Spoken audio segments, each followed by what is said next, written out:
C'est l'histoire d'un défi né il y a 20 ans de lutter contre l'extrême pauvreté qui touche les populations rurales vietnamiennes et cambodgiennes. C'est l'histoire 20 ans plus tard d'une ONG qui permet à plus de 170 000 personnes de vivre décemment et de prendre leur destin entre leurs mains. C'est l'histoire de centaines de volontaires et de donateurs qui, à l'autre bout du monde, rassemblent leurs moyens et leur énergie pour que Mekong Plus poursuive cette belle aventure.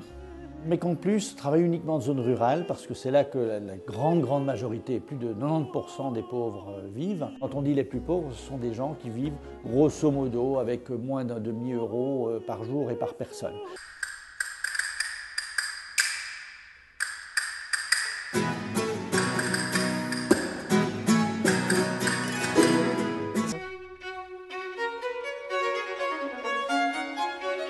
Depuis maintenant 2-3 ans, on a axé quand même une grosse partie de notre stratégie de récolte de fonds sur base de challenge cycliste, de challenge sportif, je crois, qui correspond un peu aux valeurs de notre ONG. C'est vraiment l'année passée, en faisant le premier challenge cycliste de Mekong Plus, que je me suis vraiment dit « Waouh, ça c'est une super ONG ».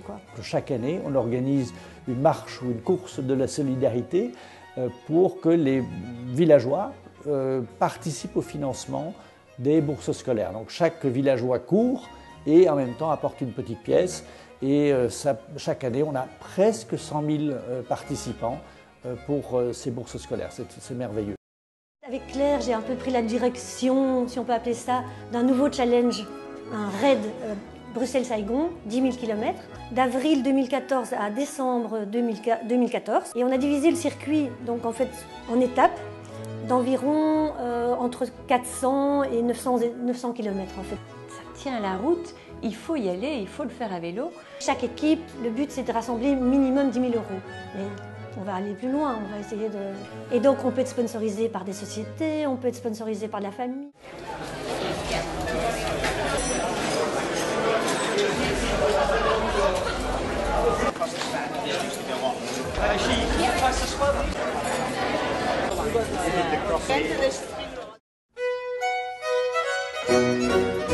Il faut vraiment que ça coûte pas cher. Pourquoi? Parce qu'une grande partie des actions sont en fait financées par les populations elles-mêmes.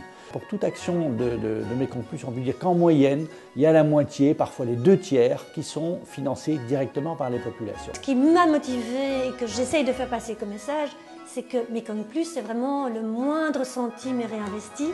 Aujourd'hui, on a atteint une ampleur vraiment assez fabuleuse, avec des Vietnamiens qui sont tout à fait opérationnels et qui mènent leur travail, je dirais, quasiment sans aide technique extérieure. Et on fait la même chose au Cambodge. Je crois que parmi toutes les ONG qu'on a vues, que j'ai vues, je crois que c'est une ONG qui fonctionne avec les frais les plus bas. Ce n'est plus de la charité qu'on demande, c'est de la participation, c'est de se dire, nous voilà, ensemble, nous faisons du développement.